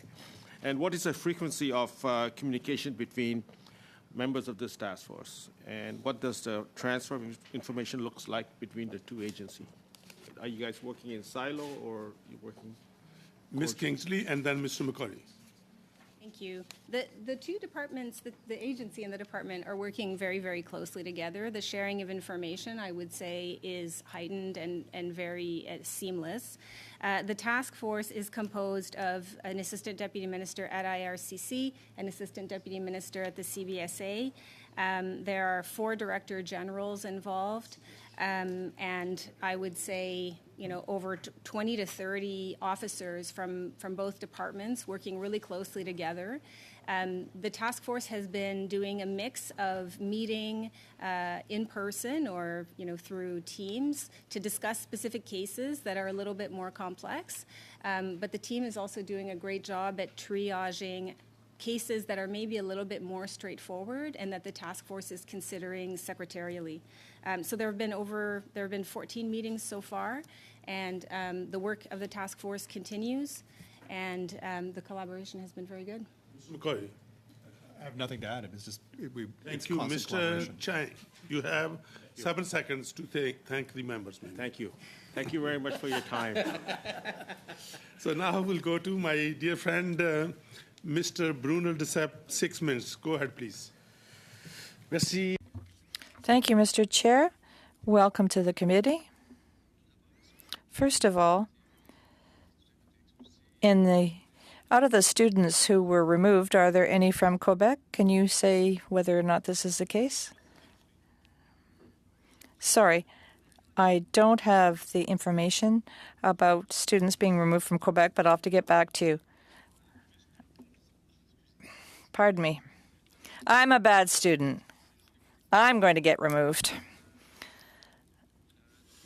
So I have other questions, and if you don't have the answers, you'll come back to the committee or send it in writing, please. So if there are, I'd like to know how many. And I'd also like to know if there are any students registered in an Anglophone institution or a Francophone institution. I'd like the details. And I'd like to know about the removal orders per province. In terms of the institutions that it's not all that obvious because there's the issue of where the student was actually enrolled, and there are those institutions where the students showed up. So we're going to look at the data we have and come back to you. I just want to get a, thank you, Mr. Chair. I just want to get some type of picture, and I'd like to get as much information as possible to get a clear picture. So there's no trap here. I just want to have the details for this file. I'd just like to add that often it's the students. Students may have started their studies in Alberta or maybe gone to Quebec or elsewhere, so it's not a question of where the student is and in which province. Our study was to better understand where they went. But if it's possible, I'd like to know if they arrived in either Quebec or in Alberta. And by analyzing all of these variables, we will then eventually get a more precise picture of what's happening right now. And it'll help you understand what's going on. Okay? We're going to review the data we have and where the students have gone, and we'll be able to answer. I understand your interest in this issue. You want to know about the students who ended up in Quebec and in Francophone institutions. Yes. Pardon me. You know, and we talked about this to great length when we did our study. These students are under a lot of stress. The stress that has an impact on their mental health, on their psychological well-being. Have they been given any psychological assistance? Are you aware of this situation? Are you aware of any support that was offered to these students? I'm not aware of any psychological support that was given. I could say that every time an officer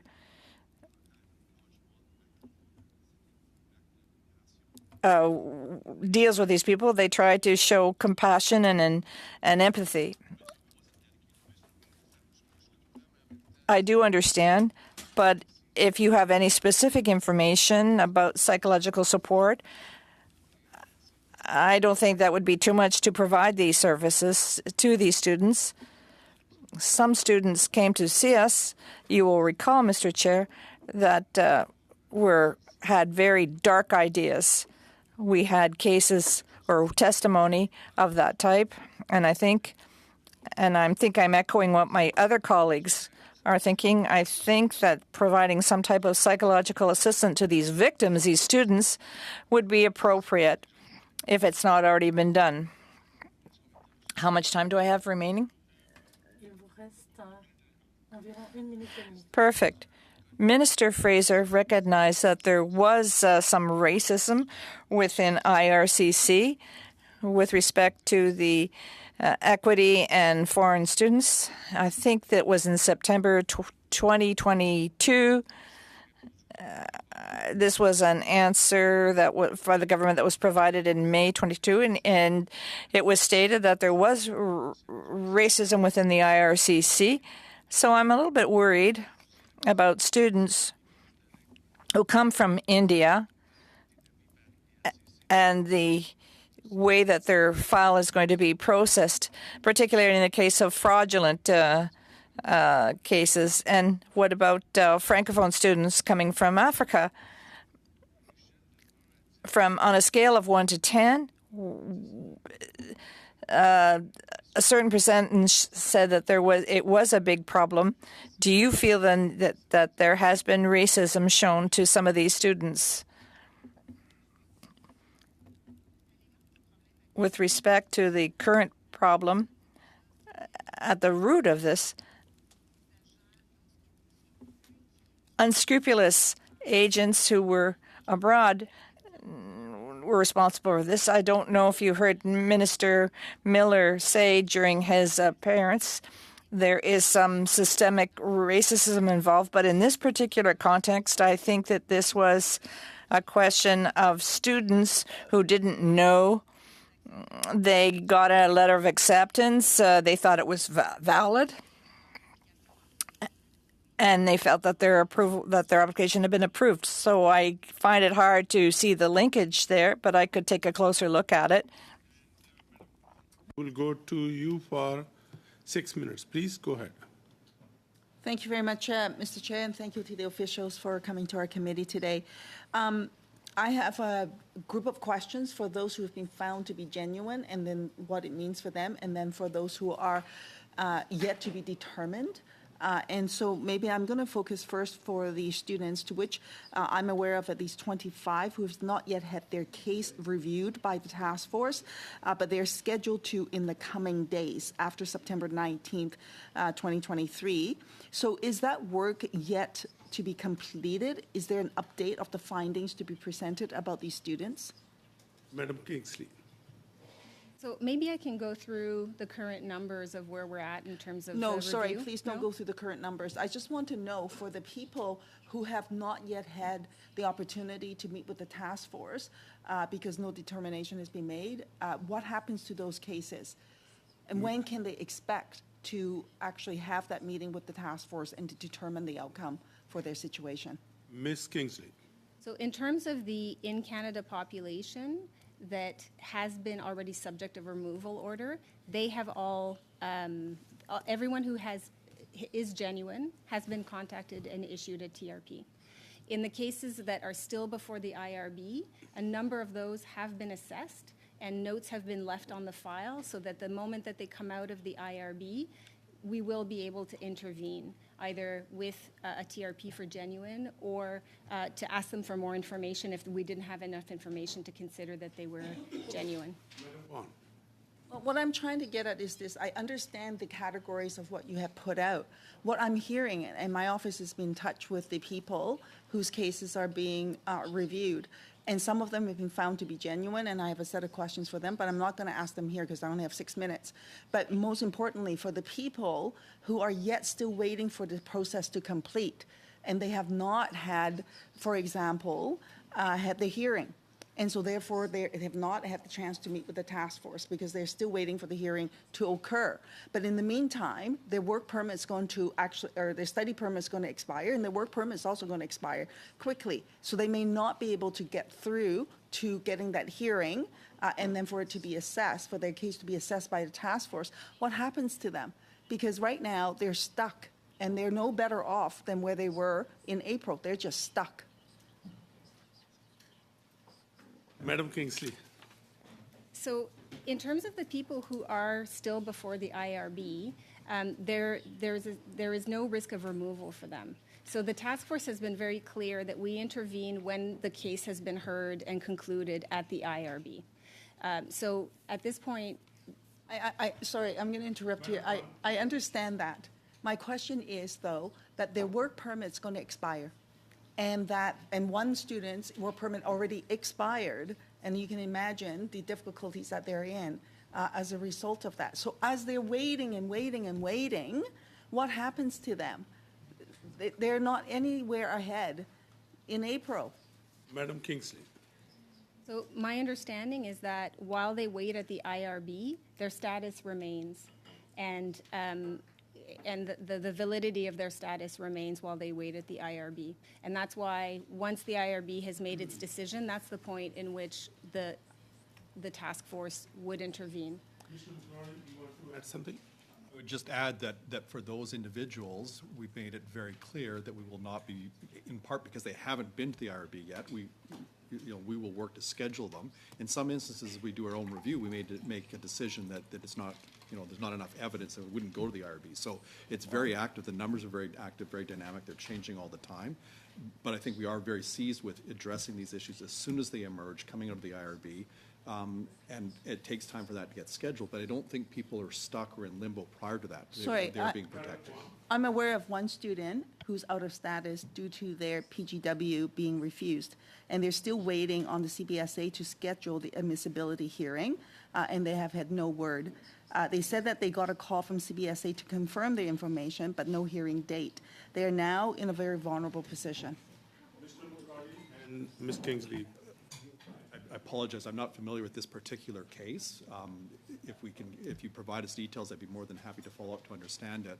It may not even be part of our universe of students that are part of our 285 that we've been looking at. There's thousands of cases that we're dealing with at any given time. So be happy to look into that in more detail subsequently. Yeah. Madam Kwan. Yeah, this student was part of the group of people who came forward when this whole issue emerged. So assuming that they're part of the fraudulent case situation. Maybe, Mr. Chair, what I can do is this. I have many, many questions. Some of them are quite detailed with respect to that. And when we're pressed for time, I wonder if I could get authorization from the committee to submit written questions to the officials so that we can get clarity on this. Many of the students that we've been in touch with have no idea what's happened to them. Even those with genuine findings are still confused about what it means for them.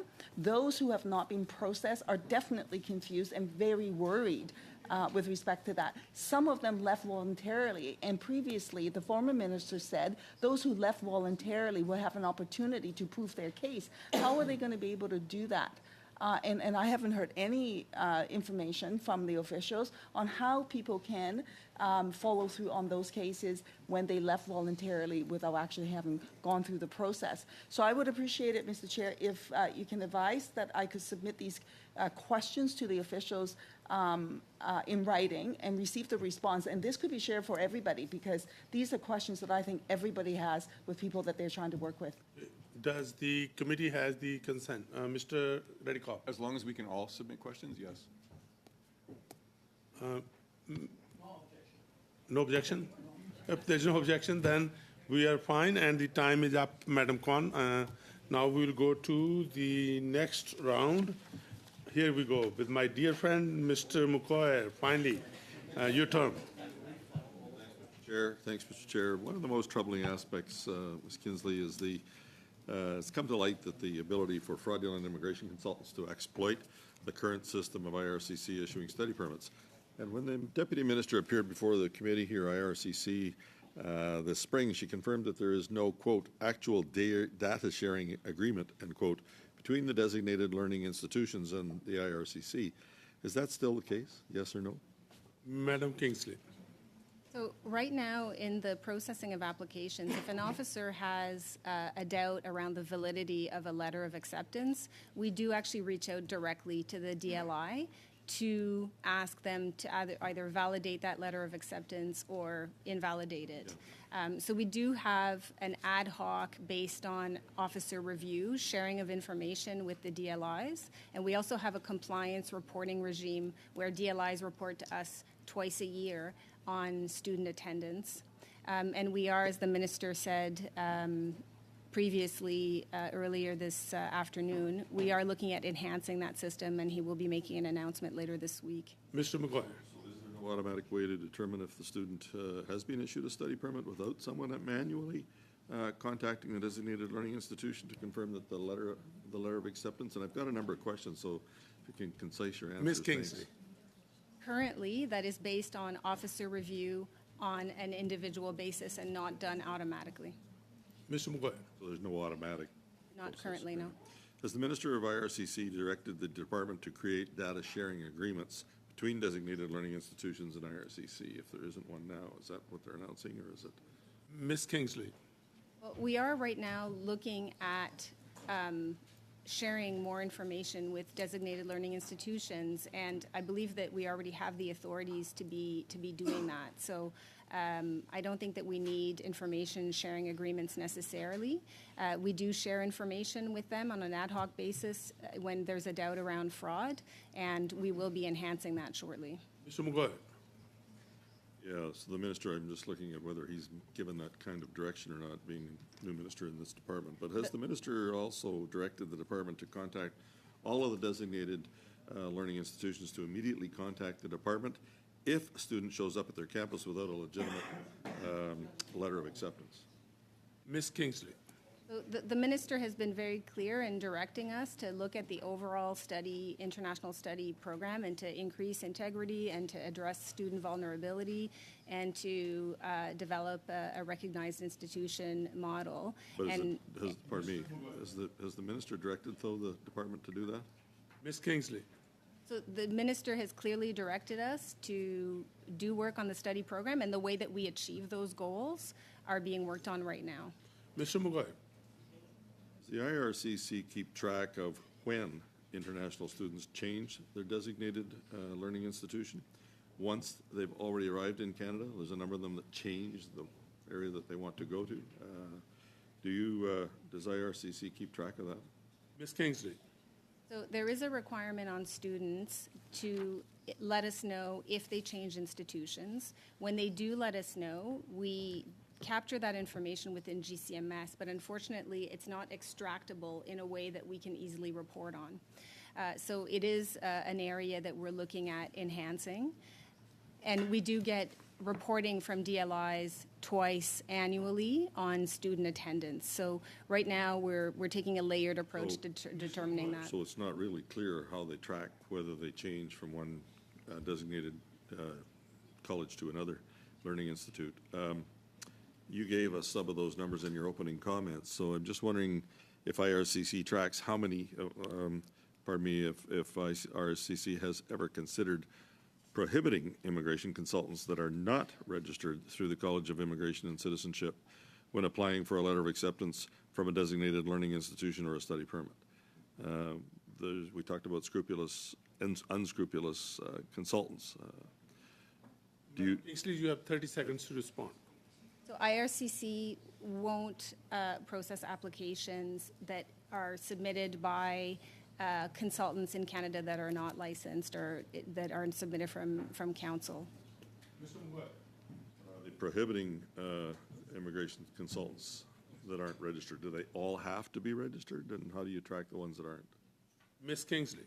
So the college, which was established in 2021, and the act that led to the establishment of that college is really clear on who can operate as a consultant in Canada and what criteria they need to reach. And the college has a registry published on their website. You table Thank that you, list with us? My friend, time is up. If you have a short question, just a couple of quick questions that I might one question, turn in. quick like question. Ms. Kwan. We can come back next round to you. Okay? No. Thank you. The I have time a is couple of up. questions like Ms. Kwan. I'll just write them in. Sure. Thank you. And we'll go to Mr. Alkhoury for 5 minutes. Please go ahead. Merci, Monsieur le Président. Thank you, Mr. Chair, and thank you to the witnesses for coming here. Ms. Kingsley, some students were able to get a TRP, and they're waiting for the results of their file. Are you able to tell us why the FSN doesn't look at the student passports who have received a TRP? Or Mr. McGuire can answer. Alluded to, this is a new process and in terms of a task force reviewing these individuals. And as a matter of policy, under normal circumstances, we take these people who are in similar situations, we take their passports so that we were in a position, if we do have to remove them down the road, that we are able to do so. That is for kind of normal operating policy and procedures for normal circumstances. These are not normal circumstances. This issue has just come to my attention, and we are going to be reviewing it. Thank you, Mr. Alkhoury. Ms. Kingsley, l'ancien ministre du RCC, l'honorable. The Honorable Sean Fraser, the former minister, said back in June of 2023 that he created a task force at IRCC with the senior officials in order to make the process more intelligible. Could you share the results of this initiative? Thank you. The task force was established when the minister made his announcement. There's an ADM from IRC, an ADM from the CBSC, and 4 director generals and 20 or so analysts These are agents that analyze cases. I think that the concrete benefits of this task force is that 30 temporary residence permits were issued, and we were able to look at 103 files for 63. We determined 63 students were genuine, 40 were not. That being said, for half of these cases, the students will have an opportunity to present additional information to show that they were in fact genuine students. In most cases, I would say that the good thing about the task force is we were able to do a review, and we were able to determine that there were a lot of genuine students who unfortunately had been dealing with unscrupulous agents. Thank you. A new internal policy document talked about 1.4 million applications from foreign students. IRCC has seen a rapid acceleration in the number of foreign students in a file, and there's a creation in IDLs. This would benefit, these students would benefit foreign students. Could you please elaborate on this forecast? Thank you. The process, the recognized model is currently being developed. We have just completed consultations with certain institutions this summer. Well, we got information on the type of support that they provide foreign students, that they accept in their establishment, to better understand what type of tuition they get from these students. Are they reinvesting this money in terms of additional services? What about job support? We want to be able to determine what are the criteria that would enable us to identify those establishments that are recognized as benefiting from this accelerated processing time for their student population. So it's still being developed. We've held our first consultations. We've got data, and we will continue this exercise. Thank you. Take seconds to thank the officials. Thank you very much for your explanations, and at least it gives us an idea of the roles of both departments. That will enlighten us, and we need to be able to resolve this problem. Thank you to both of you. Around, all parties now have up to maximum 3 minutes. So I know, Mr. Brunel de Sep, you don't need 3 minutes, but I say up to 3 minutes each. So, Mr. Brunel de Sep, go ahead. You have up to 3 minutes. So they're going to answer all of my questions in writing? No. As my friend said, on June 14th, the Minister Fraser explained that genuine students would be able to apply for a TPR and get an exemption on humanitarian grounds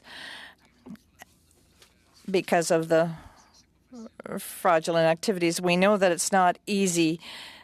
It can take time. It also forces people to spend a lot of money. Are you confident that this extension will be less problematic? Yes, quite.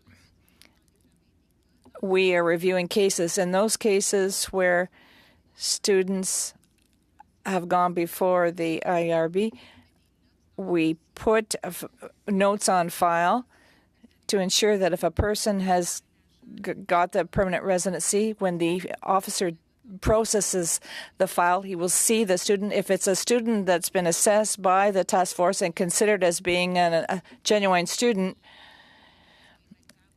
the humanitarian grounds will come into play. So the notes remain in the system. So regardless of where the student is studying, the file will follow. There are some students that don't want to get necessarily temporary residence, but if they want to, the note's there, and they will be able to get a TRP.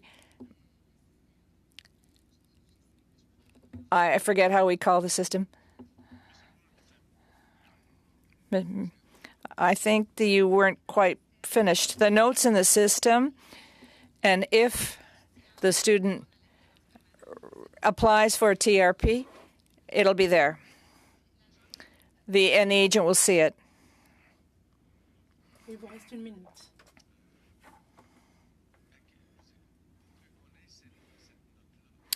So this note means that you need a note from the student. The student is going to, therefore, once he's asked for an exemption, well, it takes time before the note. I'm sorry, I'm tired. I've had a big day. It takes time to get this note, and it costs money. Une réponse brève, s'il vous plaît, Madame Kingsley. I would say that the task force reviews all of the cases. When the individual is here on a temporary basis, they're given a temporary visa when we have deemed that the student is authentic, and we leave the note in the file. So if the person decides to apply for permanent residency, the note's there in the file. Thank you. Madam Kwan, for up to 3 minutes, please.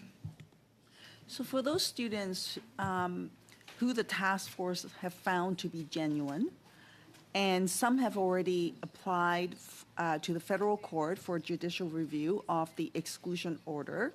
They were told at the time, or they believed that at the time they should not withdraw from that process, so they're continuing. But now that they have found to be genuine through the task force, they're asking, is the investigation and the process done now? Should they withdraw from that process, or should they still carry through with that process? Those are very individual questions that students should be discussing with their counsel. It's not up to IRCC or CBSA to be giving legal advice. The work of the task force is to determine whether there was genuineness in terms of the study permit process. We are intervening and issuing the TRPs when we do believe that they were genuine, but the court proceedings are separate, and I think individuals have to make their own decisions on whether they want to pursue or not. In terms of the temporary status or the permanent residency status, if someone was deemed to be genuine, the notes are in the system, and we will be able to consider them if and when necessary if those people apply for permanent residency. Madam Kwan. Yeah, I would say that there's a disconnect. So you have a duplicate process going on. So you have the task force who's assessed an individual's file to say they're genuine students. They were only having to go through the federal court for judicial review only because they were found to have allegedly defrauded the system. But if the task force has already established that they're genuine, why then do they still have to go through a separate process? So what I'm hearing from the officials is that, yeah, well, it's up to you. You need to decide if you need to go through the process or not. It's not up to us to decide. Well, no wonder there's confusion. How are people supposed to know? You've already gone through a process, found to be genuine, and then after you say, oh, well, you know, they have had no communications from the officials about what that means. And then in the meantime, they're going through a court process. No wonder people are worried. Even the ones that are found to be genuine are worried. Meanwhile, their passport has been taken from them, as though somehow they're still frauding the system. I mean, good grief. What is going on? I'm sorry to say, this is as clear as mud, and we're not that much further ahead with so many of the students. So I get it that officials can't give legal advice, nor could our offices give legal advice.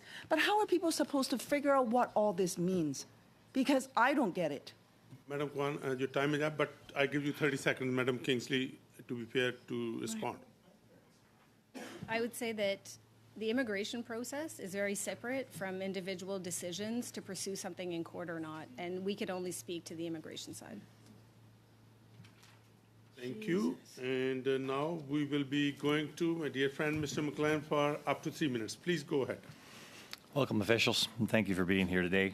First question is the number of applicants under this program. We're at 122,000 in 2000, turn of the century, 122,000 students applied. up to 638,000 in 2019. And since then, it's skyrocketed after COVID to over 900,000 applicants to come into this program per year.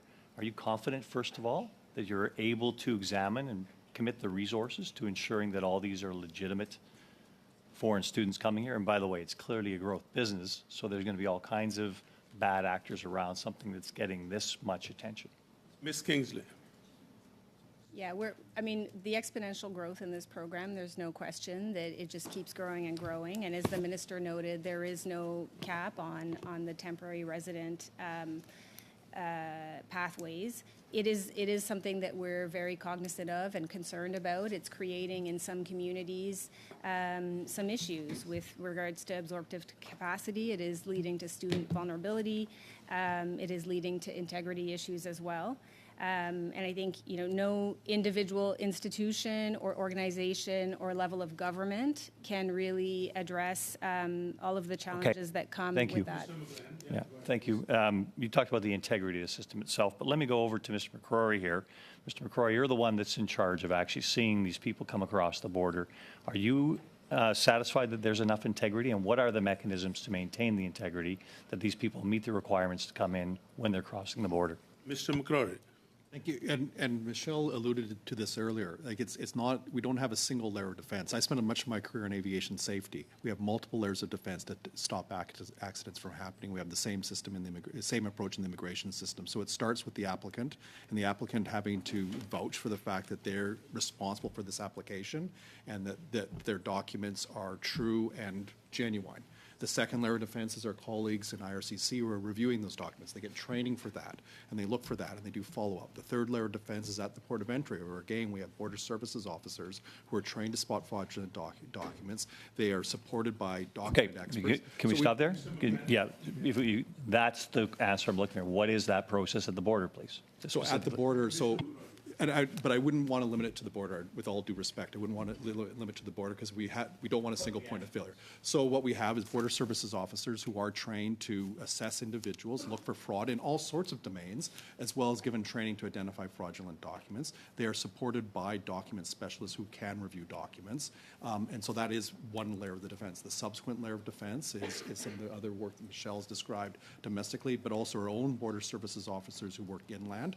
That's how this case started, was us getting intel leads leading to the use of fraudulent documents. So we did administrative reviews. Okay, thank you. I've only got a little bit of time here. Thank you. A quick question, Mr. McLean, if you have it. No? Okay, quick question. Yeah, just the issue about how you're going to continue this, because we are actually looking at cuts in both your budgets going forward here. So if this is going to continue to be an expanding program, how are you going to meet the requirements of enforcing anything here when there's less and less money in your budgets? Mr. McCrory or Ms. Kingsley? I think the minister spoke about this earlier. I mean, we're looking at the program broadly. We're looking at integrity measures, enhanced integrity measures. We're looking at the recognized institution model to make sure that institutions that are really stepping up and providing supports are benefiting from priority processing. And we're also looking at that study continuum, work, stay continuum, and looking at how can we better target that so that we make sure that the people who are coming in are really supporting Canada's objectives. Thank you. And now we'll go to the friend, Mr. Ali. Go ahead for 3 minutes. Thank you, Chair. Thank you for the officials for being here today. In your October 4th correspondence, you informed this committee that charges had been laid against Burgess Mitra for immigration-related offenses, but that Mr. Mitra is one of many hidden agents identified in cases the task force reviewed. Can you provide this committee with any other information regarding these hidden agents or the other organization of these agents on a larger scale? Ms. McCrory or Ms. Kingsley? Ms. McCrory. What I would say, is that we do, over the last 5 years, we've done over 800 investigations into IRPA offenses, and that's led to over 1,000 charges. The example of Mr. Mishra is just one example of that. But I'm not going to comment on specific cases because we don't want to compromise those cases, and we have to let them play out. So I was in an awkward position here. The last committee hearing is that case was maturing, but I could not speak to it. I can tell you now charges have been laid. Thank you, Mr. Ali. Through Mr. Chair. So that means you are still reviewing other actors who are in this sort of business to identify it and lay charges. But I'd suggest, again, that's another one of those layers of defense that I talked about, is that we are always actively conducting two types of investigations: criminal investigations against the act itself, but it's also administrative investigations. And so that is fundamental to ensuring the integrity of the system. Mr. Ali. Thank you. Do you think that it would be beneficial for this IRCC CBSA task force to establish itself permanently to handle any future situation of exploitation of international students or other newcomers to Canada? Why or why not? Ms. Kingsley. In fact, we are doing that in the sense that on the website How to Report Fraud, we did include new instructions. We've updated that website so that genuine students who feel like they've been impacted by fraud can signal that to the committee, to the department, and the task force will in fact review those cases. So while we may, once we get through this particular cohort, slow down some of the activities and we'll see what comes through that website, the process is now established. And the criteria, the things that we're looking for, they're all established, and we do plan on continuing to use them. Thank you, Chair. How much time do I have? 12 seconds. Oh, okay. But you can ask a question. Ms. Kingsley, you were talking about current numbers in response to Ms. Jenny Kwan. So do you want to add something because you didn't have an opportunity? Ms. Kingsley. Sure. Actually, I would say there was a question around those who had departed prior to their findings of inadmissibility. When we met with the committee in June, we thought that that was 10 people. It is, in fact, 13. The task force has reviewed those cases, and 6 have been found to be genuine, 7 have been found to not be genuine. Now, those people do not have an inadmissibility finding, and so there's nothing that stops them from reapplying to come to Canada. Notes have been left in the system. In the case of the genuine students, that would just be considered a de novo case. In the cases of non-genuine, they're still assessed as de novo cases, and they probably would be subject to greater scrutiny because of the past action, but they would be considered new cases. Thank you. On behalf of the committee members and as its chair, I want to thank Assistant Deputy Minister Kingsley for appearing, and also Vice President Mr. McCoy. Thank you for the great work that your team is doing. Very best to you, and the meeting is adjourned. Thank you.